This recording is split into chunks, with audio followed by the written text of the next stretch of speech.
اعوذ باللہ من الشیطان الرجیم بسم اللہ الرحمن الرحیم رب اشرح لی صدری ویسر لی امری واحلل عقدۃ من لسانی یفقهوا قولی ربنا زدنا علما اللهم فقهنا في الدين اللهم انفعنا بما علمتنا وعلمنا ما ينفعنا وزدنا علما۔ الحمدللہ، اللہ سبحانہ و تعالیٰ کا احسان ہے کہ اللہ سبحانہ و تعالیٰ نے رمضان مبارک کے بہت مبارک مہینے میں ہمیں توفیق دی کہ ہم بہترین کتاب کا آغاز کریں۔ نماز نبوی بہت خوبصورت کتاب ہے، ڈاکٹر شفیق الرحمان نے ترتیب کیا ہے اس کتاب کو۔ آپ اس کتاب کو خرید بھی سکتے ہیں، دارالاسلام سے آپ اس کو بہت آسانی سے اس کو حاصل کر سکتے ہیں تاکہ آپ کے سامنے موجود ہو اور آپ اس کو پڑھ سکیں۔ یہ کتاب آپ کے پاس موجود بھی ہونی چاہیے کہ اس میں نماز کے حوالے سے بہت سارے مسائل ہیں جن کا جواب اس کتاب میں ہے۔ بہت سارے چھوٹے چھوٹے سوال ہوتے ہیں جن کا جواب ہمیں چاہیے ہوتا ہے، تو اگر یہ کتاب آپ کے پاس موجود ہوگی تو انشاءاللہ آپ کے پاس بر وقت ہیلپ موجود ہوگی۔ آج اس کتاب کا اللہ سبحانہ و تعالیٰ کے بابرکت نام سے آغاز کرتے ہیں۔ اس کتاب کو پڑھنے کے کیا مقصد ہے، کیا نیت ہے؟ سب سے پہلے یہ کہ اللہ سبحانہ و تعالیٰ کے ساتھ جو بہترین تعلق جوڑنے کا طریقہ ہے وہ نماز ہے۔ نماز انسان کو اللہ سبحانہ و تعالیٰ کے ساتھ جوڑتی ہے۔ اللہ سبحانہ و تعالیٰ نے موسیٰ علیہ السلام کو بھی یہی حکم دیا تھا کہ نماز قائم کرو میری یاد کے لیے۔ تو نماز دراصل اللہ سبحانہ و تعالیٰ کی یاد کو قائم کرنے کا طریقہ ہے۔ نماز میں ہم اللہ سبحانہ و تعالیٰ سے بات کرتے ہیں۔ جب کسی بڑے سے بات کی جاتی ہے، کسی بھی اتھارٹی کے پرسن سے بات کی جاتی ہے، تو کیسا ادب اور کیسا انداز ہونا چاہیے، اور اللہ سبحانہ و تعالیٰ کی ذات تو سب سے بلند اور برتر ہے۔ تو جب ہم اللہ سبحانہ و تعالیٰ سے گفتگو کرتے ہیں، اللہ سبحانہ و تعالیٰ سے بات کرتے ہیں، اس کے ساتھ ہم کلامی کرتے ہیں آہستہ آہستہ، تو اس وقت ہماری اللہ سبحانہ و تعالیٰ کی طرف دھیان کا کیا عالم ہونا چاہیے، کس طرح سے دھیان ہونا چاہیے، ہمارے انداز اور ہمارا ادب کیسا ہونا چاہیے۔ جب موسیٰ علیہ السلام اللہ سبحانہ و تعالیٰ سے بات کرنے کے لیے طور سینا میں جب اللہ سبحانہ و تعالیٰ سے کلام کرنے کے لیے داخل ہوئے، تو آپ کو حکم دیا گیا کہ اس مقدس میدان میں داخل ہونے سے پہلے اپنے نعلین یعنی اپنے جوتے کو اتار دیا جائے۔ یہ ادب کا ایک انداز تھا، ایک ادب سکھانے کا طریقہ تھا۔ تو اسی طرح جب ہم نماز میں اللہ سبحانہ و تعالیٰ سے کلام کرتے ہیں، بات کرتے ہیں، تو ہمارے کیا آداب ہونے چاہیے، صفائی کا کتنا اہتمام ہونا چاہیے، وضو کو کتنے پراپر طریقے سے کرنا چاہیے، اسی طرح نماز میں ہمارے رکوع اور سجود کس طرح سے ہونے چاہیے۔ جو کچھ ہم نماز میں پڑھ رہے ہیں وہ کیا پڑھ رہے ہیں، اس کی ترجمہ کیا ہے، اس کی ٹرانسلیشن کیا ہے، اس کی معانی کیا ہے۔ اگر ہم جھک رہے ہیں، رکوع میں جا رہے ہیں، ہم سبحان ربی العظیم کہتے ہیں، تو اس کا کیا مطلب ہے؟ ہم کس کی بڑائی بیان کر رہے ہیں؟ کون ہے جو اتنا برتر اور بالا ہے؟ یعنی ایک ایک لفظ کا احساس ہونا اور بار بار اس احساس کو ریفریش کرنا بہت ضروری ہے، تاکہ ہماری نمازیں میکینیکل نمازیں نہ ہوں، بلکہ ہماری نمازیں زندہ نمازیں ہوں۔ جب ہم اللہ سبحانہ و تعالیٰ سے بات کر کے نماز پڑھ کر واپس آئیں تو ہمارے اندر تبدیلی آ چکی ہو۔ گناہوں کی وجہ سے جو آگ ہمارے اندر جل پڑتی ہے، جو بھڑک اٹھتی ہے، نماز اس کو مٹا دیتی ہے، اس کو بجھا دیتی ہے۔ ہمارے رویے میں پہلے سے زیادہ تحمل اور حلم پیدا ہو چکا ہو۔ نماز کے لا انتہا فائدے ہیں۔ ہم اللہ سبحانہ و تعالیٰ کی مدد چاہتے ہیں کہ اللہ سبحانہ و تعالیٰ ہماری مدد کرے کہ ہم اس کتاب کا آغاز کر سکیں اور اس کو بہترین طریقے سے سیکھ سکیں، اور اس کو پڑھنے کے بعد ہماری نمازوں میں بہت بہتری آ جائے، اور ہماری نمازیں اللہ سبحانہ و تعالیٰ کے قرب کا اور اس کی رضا کا اور اس سے تعلق میں بہتری کا ذریعہ بن جائے انشاءاللہ۔ دعا کے ساتھ ہم آغاز کرتے ہیں۔ پہلے اس کتاب کے جو مختلف ایڈیشنز ہوں گے، جو پیج میرے پاس ہے وہ پیج نمبر 48 ہے، اور آپ کے پاس اگر آپ نے کتاب خرید لی ہے اور آپ کے پاس موجود ہے تو آپ اس کا پیج 48 کھول سکتے ہیں، اور اگر آپ کے پاس یہ کتاب ابھی موجود نہیں ہے تو ہمارے لیکچرز انشاءاللہ آن گوئنگ جاری رہیں گے۔ آپ اس کو ضرور حاصل کریں، اس کتاب کو خرید لیں، کہیں سے بھی منگوا لیں۔ اس کا لنک بھی آپ کو بھیج دیا جائے گا انشاءاللہ، اور اس کا PDF بھی آپ گوگل میں سرچ کر کے آرام سے اس کو حاصل کر سکتے ہیں. ڈاکٹر شفیق الرحمان اگر آپ گوگل میں بھی لکھیں گے تو اس کا PDF آپ کے پاس موجود ہوگا. آج جو ہمارا پہلا ٹاپک ہے وہ نماز کی فضیلت اور اہمیت ہے. سب سے پہلے یہ کہ اولاد کو نماز سکھانے کا حکم. سب سے پہلے جب انسان ہوش سنبھالتا ہے اور بچپن میں عمر کے کس حصے میں نماز کے ساتھ اس کا تعلق جڑ جانا چاہیے، ہمیں اپنی اولادوں کو کس طرح سے نماز کے بارے میں تربیت کرنی چاہیے. ہمارے نبی صلی اللہ علیہ وسلم نے اس بارے میں بھی ہمیں بہترین رہنمائی عطا کی. رسول اکرم صلی اللہ علیہ وسلم نے فرمایا، مروا اولادکم بالصلاة وهم ابناء 7 سنین واضربوهم علیہا وهم ابناء 10 سنین وفرقوا بینہم فی المضاجع. اپنے بچوں کو نماز پڑھنے کا حکم دو جب وہ 7 سال کے ہو جائیں، اور جب وہ 10 برس کے ہوں تو انہیں ترک نماز پر مارو اور ان کے بستر جدا کر دو. اس حدیث میں رسول اکرم صلی اللہ علیہ وسلم والدین کو حکم دے رہے ہیں کہ وہ اپنی اولاد کو 7 سال کی عمر میں نماز کی تعلیم دے کر نماز کا عادی بنانے کی کوشش کریں. یعنی جب بچہ 7 سال کا ہو جائے تو یہ وہ وقت ہے کہ بچے کو نماز کے بارے میں باقاعدہ انٹروڈیوس کیا جائے. اب بچے کو نماز پڑھانے کی عادت ڈالنے کی کوشش کی جائے. بچے کو نماز کے بارے میں بتایا جائے کہ نماز کے کیا کیا فائدے ہیں اور نماز کن اوقات میں پڑھنی چاہیے، نماز پڑھنے کا طریقہ کیا ہے. یعنی باقاعدہ نماز کی تربیت دینے کا جو آغاز ہے وہ 7 سال کی عمر سے شروع کر دینا چاہیے. یعنی ان کو حکم دینا چاہیے کہ وہ نماز پڑھیں. اس سے پہلے جب بچہ چھوٹا ہوتا ہے تو والدین کو نماز پڑھتے ہوئے دیکھتا ہے، اس کو وقتاً فوقتاً تھوڑا بہت نماز کے بارے میں بتایا جاتا ہے، لیکن 7 سال کی عمر میں ان کو نماز پڑھنے کا حکم دینا چاہیے کہ اب آپ نماز پڑھنا شروع کر دیں. اس کے لیے ہم ان کی عادت بنا سکتے ہیں کہ جب خود نماز پڑھیں تو ان کو ساتھ میں کھڑا کر لیں اور ان کو بھی نماز پڑھائیں. بعض اوقات ان کو بھی موقع دیں کہ اگر آپ نوافل پڑھ رہے ہیں تو وہ نماز میں آپ کو لیڈ کریں. اس سے یہ فائدہ ہوگا کہ ان کے اندر کانفیڈنس پیدا ہوگا، نماز کا شوق پیدا ہوگا اور نماز پڑھنے کے طریقہ بھی ان کو بہترین طریقے سے آئے گا. کیونکہ جب آپ کو وہ نماز لیڈ کریں گے، خاص طور پہ نوافل میں آپ یہ طریقہ کر سکتے ہیں، اس سے یہ ہوگا کہ جب آپ سجدے میں جائیں گے یا رکوع میں جائیں گے تو وہ آپ کو فالو بھی کریں گے. اس طریقے سے بھی بچے کو نماز میں فالو اپ کروایا جا سکتا ہے اور ان کے اندر شوق پیدا کرنے کا طریقہ بھی ہے. 7 سال کی عمر میں جب بچے کو نماز کا عادی بنانے کی کوشش کرنے کے بعد کتنا عرصہ ہے، اس کے بعد 3 سال ہے. اگر وہ 10 برس کے ہو جائیں اور نماز نہ پڑھیں، یعنی 3 سال کا عرصہ ان کی نماز کی عادت پختہ ہونے کا بہترین وقت ہے. یعنی وہ 5 وقت کی نمازوں کی عادت ان کو ڈالی جا سکتی ہے. اس کا ایک ٹپ یہ بھی ہے کہ نماز کی پہلے ان کو ایک نماز کی عادت ڈالی جائے، عشاء اور فجر کی، یہ بھی کر سکتے ہیں. اور اس کے بعد جب ان نمازوں کی عادت ان کی پختہ ہو جائے تو ایک اور نماز اس میں ڈال دیں، ظہر کی نماز کے ساتھ میں ایڈ کر دیں، اسی طرح عصر کی. اس طرح کرتے کرتے 10 سال کی عمر پہ 5 نمازیں ان کی عادت میں شامل ہو سکتی ہیں اور ان کے اندر نماز کی قدر اور اہمیت بھی انشاءاللہ پیدا ہو جائے گی. اس کے بعد جب بچے 10 برس کے ہو جائیں تو اب ان کو کہنے کے لیے رسول اکرم صلی اللہ علیہ وسلم نے فرمایا وَاضْرِبُوهُمْ عَلَيْهَا وَهُمْ أَبْنَاءُ 10 سِنِينَ، اور جب وہ 10 برس کے ہو جائیں تو انہیں ترک نماز پر مارو. یعنی اب ان سے ہم سختی کا معاملہ کر سکتے ہیں، اب ان کو ڈسپلن کرنے کے لیے ہم سختی بھی کر سکتے ہیں. اس سے پہلے محبت کے ساتھ سکھایا جائے، لیکن اب اگر ضرورت ہے تو ان کے ساتھ سختی بھی کی جا سکتی ہے، ان کو اس بات کا احساس دلانے کے لیے کہ نماز کی اہمیت کتنی زیادہ ہے، کس قدر اہمیت ہے اس نماز کی. اور اگر اس کے بعد جب 10 سال کا جب عمر ہو جائے تو یہ بچے کی پیوبرٹی کا عمر ہوتا ہے. پیوبرٹی کی ایج سٹارٹ ہو چکی ہوتی ہے. بعض اوقات یہ ٹائم جو ہے مختلف ایریاز میں، مختلف علاقوں میں ویری بھی کرتا ہے، تبدیل ہوتا ہے. کچھ بچوں میں جلدی پیوبرٹی کا آغاز ہو جاتا ہے اور کچھ بچوں میں دیر سے آغاز ہوتا ہے. لیکن کیونکہ یہ عمر پیوبرٹی کی آغاز کا عمر ہے تو بچوں کے اندر مختلف جذبات پیدا ہونے شروع ہوتے ہیں. اور اگر بچے ایک ہی بستر میں سو رہے ہیں اور ایک ہی بستر میں سونے کی ان کی عادت ہے تو اس سے ان کے اندر کچھ ایسی عادات پیدا ہو سکتی ہیں جو کہ آگے جا کے پختہ ہو سکتی ہیں.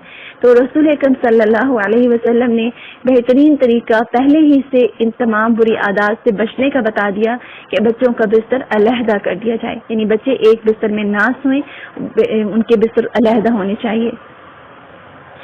اسی طرح ترک نماز کفر کا اعلان ہے۔ سیدنا جابر رضی اللہ عنہ روایت کرتے ہیں کہ رسول صلی اللہ علیہ وسلم نے فرمایا، ایمان اور شرک اور کفر کے درمیان فرق نماز کا چھوڑ دینا ہے۔ اس کا مطلب یہ ہے کہ اسلام اور کفر کے درمیان نماز دیوار کی طرح حائل ہے۔ دوسرے لفظوں میں ترک نماز مسلمان کو کفر تک پہنچانے کا عمل ہے، کیونکہ نبی صلی اللہ علیہ وسلم نے جو نماز کی 5 بنیادیں ہمیں بتائیں جو کہ اسلام کی اساس ہیں، توحید، نماز، روزہ، حج اور زکوٰۃ، اور اگر کوئی نماز ترک کر دیتا ہے تو وہ اسلام کی بنیاد میں سے ایک پلر کو ہٹا دیتا ہے، تو گویا پلر کے بغیر بنیاد کا قائم ہونا مشکل ہے، اور نماز سب سے اول ہے، اور سب سے پہلا سوال بھی نماز کے بارے میں ہوگا۔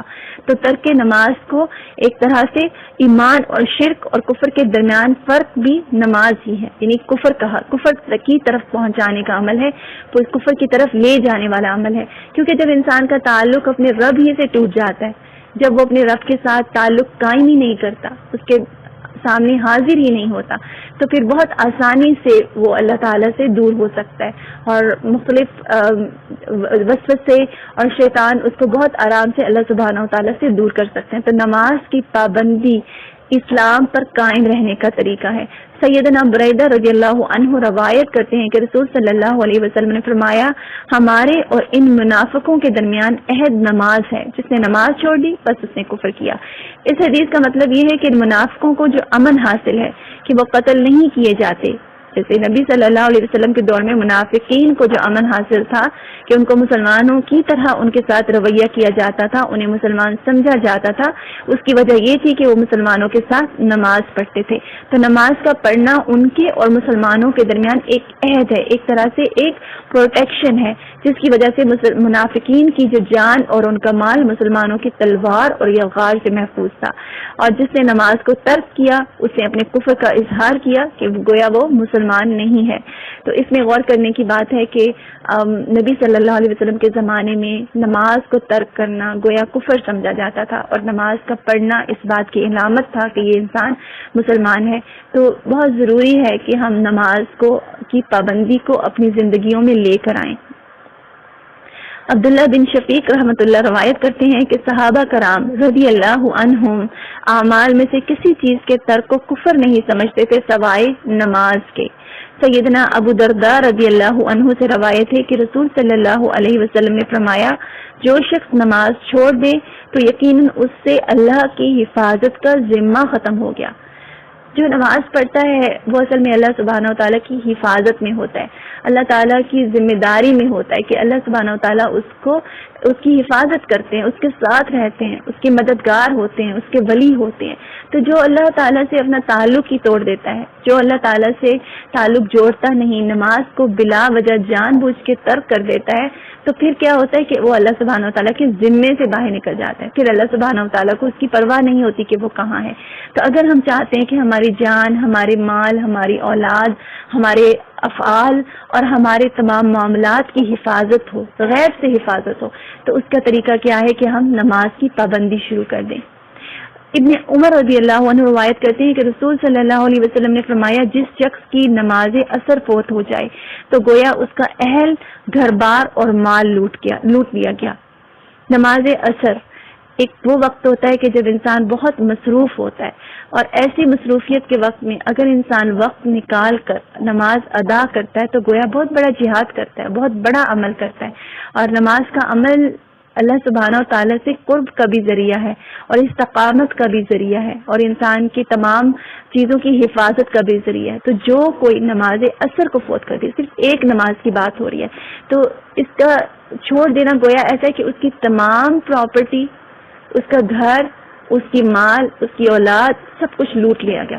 جیسے بعض اوقات کہیں پر اس طرح سے اٹیک ہوتا ہے کہ لوگ اس جگہ کو تباہ کر دیتے ہیں، وہاں کا مال لے جاتے ہیں، گھر والوں کو مار دیتے ہیں، تو اس معاملے کو کتنا زیادہ نیوز میں بھی اور ہر جگہ پہ اس کی گاسپس ہوتی ہیں، بات کی جاتی ہے کہ اتنا بڑا حادثہ ہو گیا، لیکن ایک نماز کو چھوڑ دینے کا مطلب یہ ہے کہ انسان کا گھر بار بھی ختم ہو گیا اور اس کا مال بھی لوٹ لیا گیا، یعنی اتنا بڑا معاملہ ہے ایک نماز کو چھوڑ دینے کا۔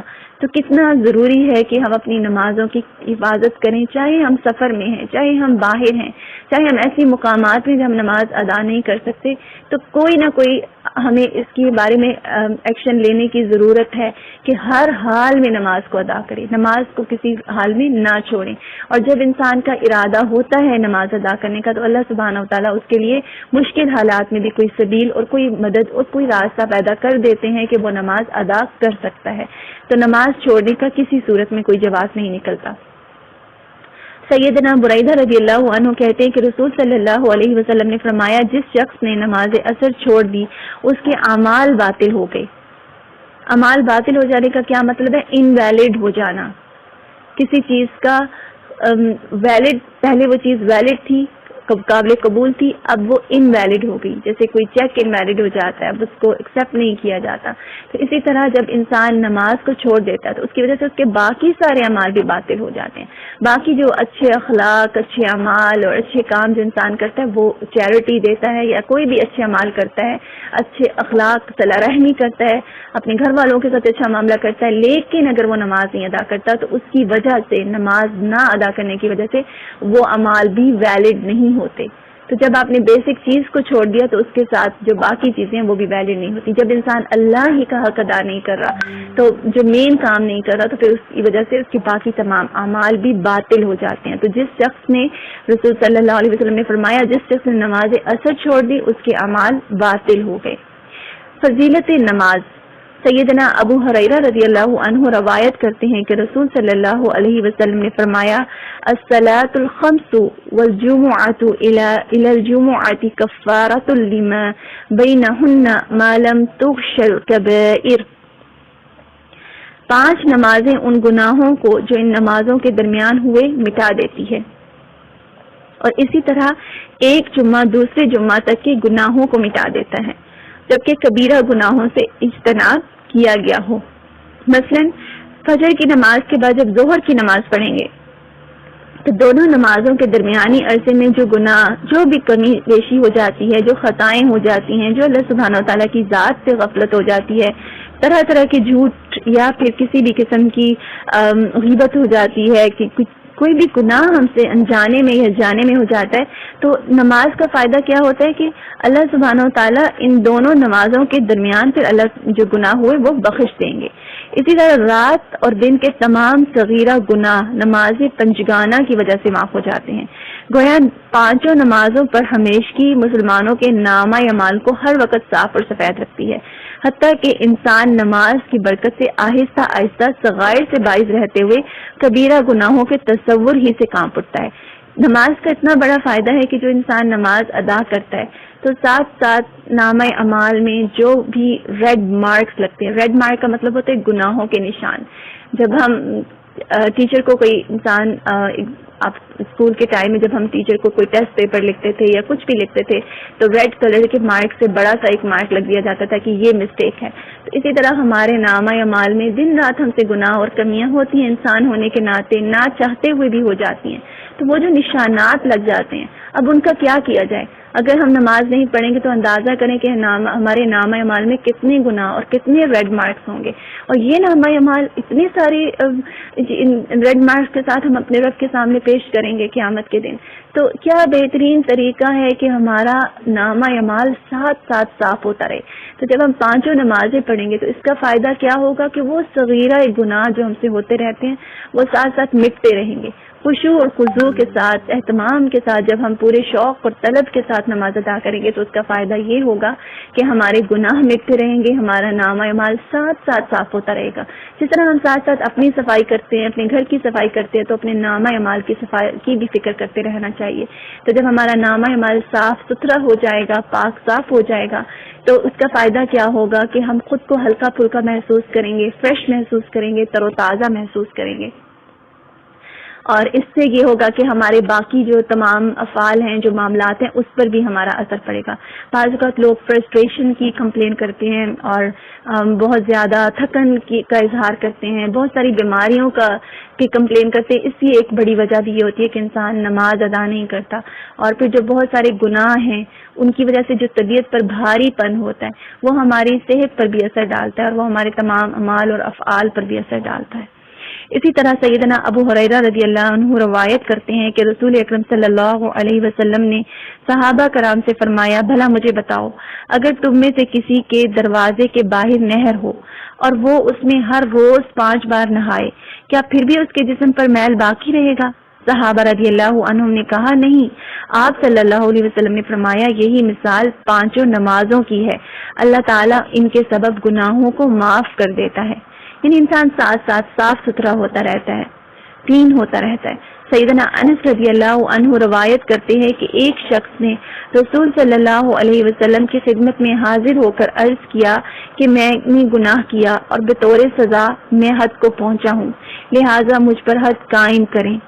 اب ایک ایسا شخص ہے جس سے کوئی گناہ ہو گیا ہے، اور جب بھی انسان کا ضمیر زندہ ہوتا ہے، جو اپنے ساتھ ساتھ صغیرہ گناہوں سے بخشش طلب کرتا رہتا ہے، چھوٹے چھوٹے گناہوں سے بچتا رہتا ہے، اور جس کو گناہوں سے ڈر لگتا ہے، اگر اس سے کوئی گناہ ہو جائے تو وہ اس کو بہت تکلیف دیتا ہے، اور اس کو جب انجانے میں یا جانے میں اس سے گناہ تو ہو گیا، اب وہ اس کا جو گناہ کے ساتھ لگ جانا ہے یہ اس کو بہت تکلیف دیتا ہے۔ ایسے میں انسان چاہتا ہے کہ کوئی ایسی صورت ہو کہ یہ گناہ مجھ سے اتر جائے، کوئی بھی ایسی صورت ہو کہ میں اس سے پاک ہو جاؤں۔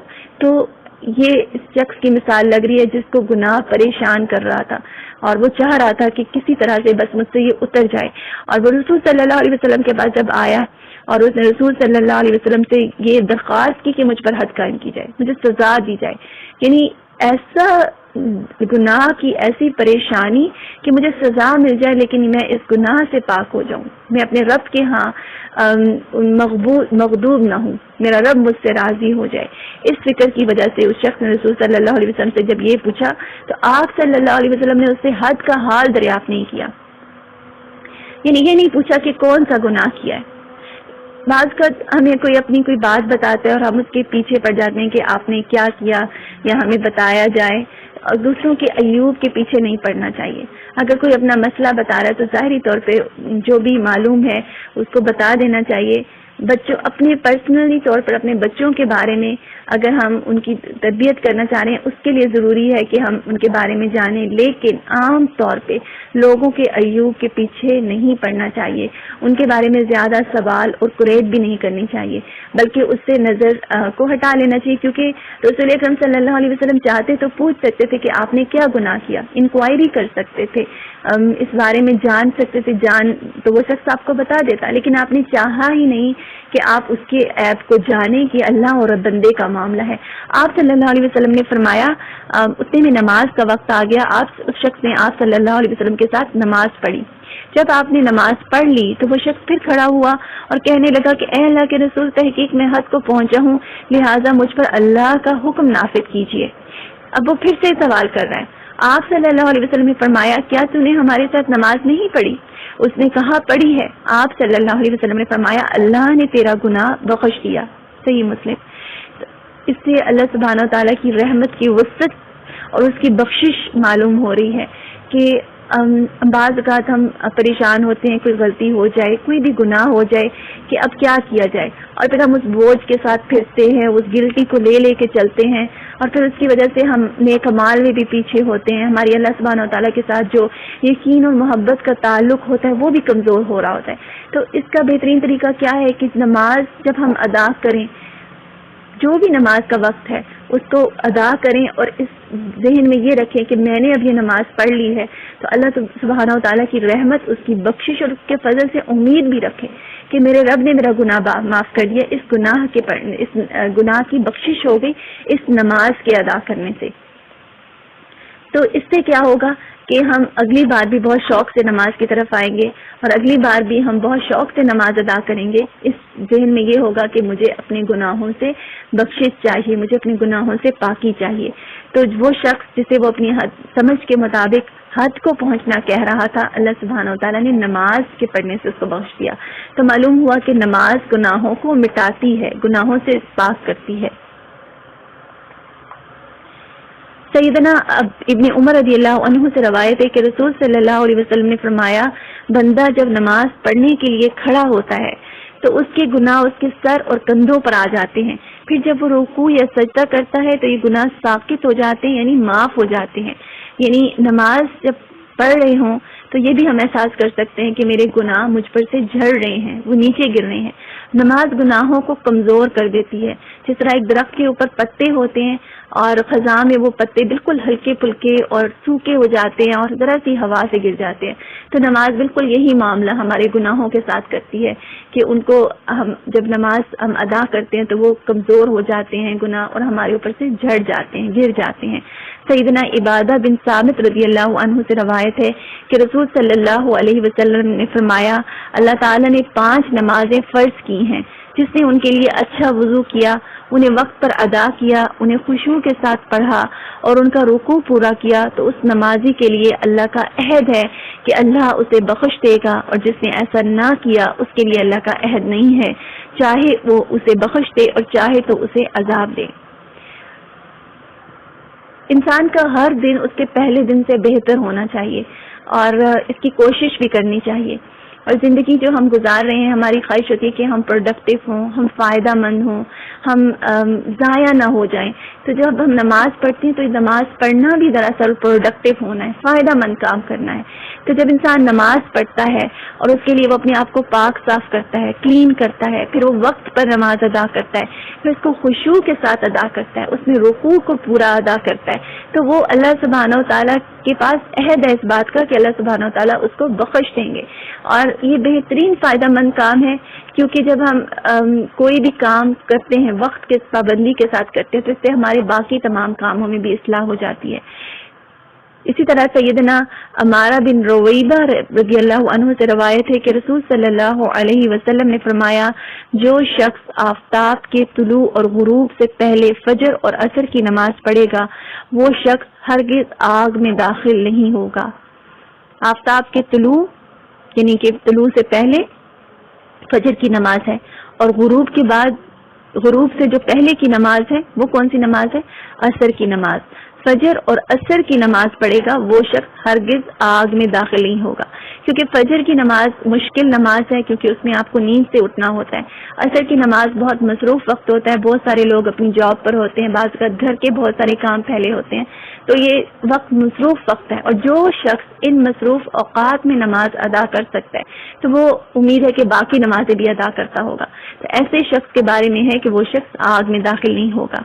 سیدنا عثمان رضی اللہ عنہ روایت کرتے ہیں کہ رسول صلی اللہ علیہ وسلم نے فرمایا، جس شخص نے نماز عشاء باجماعت ادا کی تو اس کے لیے اتنا ثواب ہے کہ گویا اس نے آدھی رات تک قیام کیا، اور جس نے صبح کی نماز باجماعت پڑھی تو اتنا ثواب پایا کہ گویا اس نے تمام رات نماز پڑھی.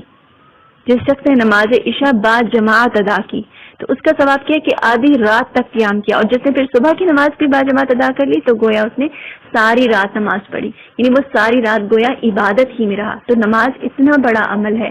نماز جو لوگ باجماعت، جیسے عورتیں بعض اوقات عورتوں کے لیے کہ وہ گھر میں ہوتی ہیں وہ باجماعت نہیں ادا کرتی، تو عورتوں کے لیے کیا ہے کہ جب وہ عشاء کی نماز پڑھیں گی اور پھر فجر کی نماز کے لیے اٹھیں گی تو گویا وہ بھی ان کے لیے بھی یہی ریوارڈ ہے کہ انشاءاللہ انہوں نے بھی گویا ساری رات قیام کیا، یعنی ساری رات وہ اللہ سبحانہ و تعالیٰ کی عبادت میں رہیں. اور کتنی بڑی خوشخبری ہے کہ ہم سو رہے ہیں اور فجر اور عشاء کی نماز کی پابندی کے باعث گویا ہماری نیند بھی عبادت میں لکھی گئی. کیونکہ جو شخص 5 وقت نمازوں کے اہتمام کرتا ہے وہ گویا نماز کے خیال میں رہتا ہے، اس کا احساس ہوتا ہے کہ میں نے اس وقت نماز کا وقت جو آ چکا ہے، اس وقت تک اپنے تمام کاموں کو کمپلیٹ کرنا ہے، مجھے نماز پر وقت پر پہنچنا ہے، تو اس کے لیے وہ باقاعدہ اہتمام کرتا ہے. تو اس کی پوری جو دن کا اسکیڈول ہوتا ہے وہ نماز کے ارد گرد ہوتا ہے، اور اس کی وجہ سے اس کا پورا دن گویا عبادت میں شمار ہوتا ہے. انشاءاللہ یہاں تک ہم رکھتے ہیں. آپ لوگوں سے ایک چھوٹا سا ہوم ورک ہے کہ آپ ان میں سے ایک حدیث جو آج ہم نے پڑھی ہے اس کو شیئر کریں، اور یہی آپ کا آج کا ہوم ورک ہے.